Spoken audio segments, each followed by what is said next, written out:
Observe bien cette petite courbe bleue présente sur cette coupe transaortique modifiée. Je vais t'expliquer de quoi il s'agit. Tu l'auras compris, aujourd'hui on va parler de cardiologie et notamment de l'évaluation du Doppler couleur du flux pulmonaire.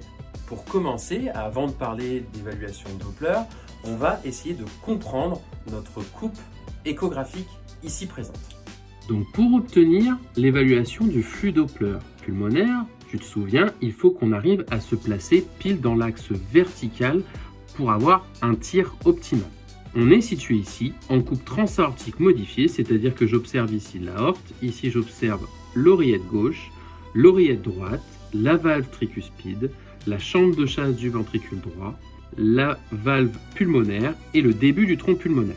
Notre objectif ici va être d'évaluer le flux Doppler qui va passer ici au niveau de la valve pulmonaire. Comme tu l'auras deviné, le flux part de la chambre de chasse du ventricule droit et va dans le tronc pulmonaire. Il s'agit donc d'un flux qui va s'éloigner de la sonde. Ce sera donc un flux négatif qui apparaîtra bleu au Doppler couleur. Lorsqu'on lance notre Doppler couleur, on observe un flux plutôt homogène qui va apparaître de couleur plutôt bleue, à tendance bleue.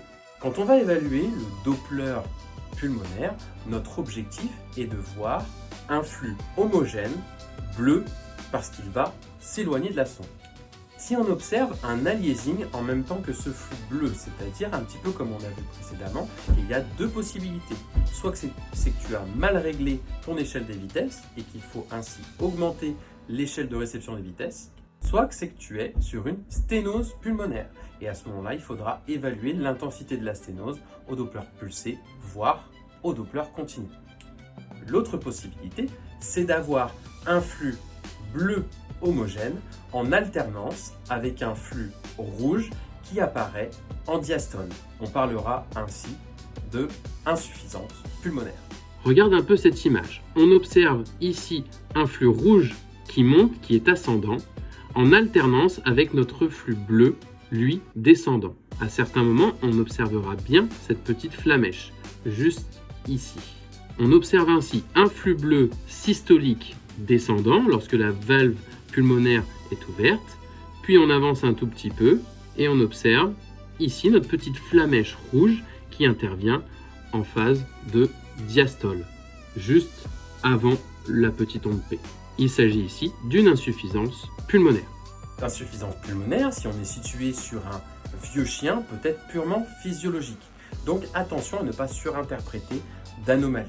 Il faudra ainsi utiliser notre Doppler pulsé pour savoir l'intensité de notre insuffisance pulmonaire et si ça dépasse 2 mètres par seconde, on suspectera une insuffisance pulmonaire potentiellement pathologique. Mais ça, je t'en parlerai dans une prochaine leçon. Si la leçon t'a plu, n'hésite pas à nous mettre un petit pouce ou à partager cette vidéo.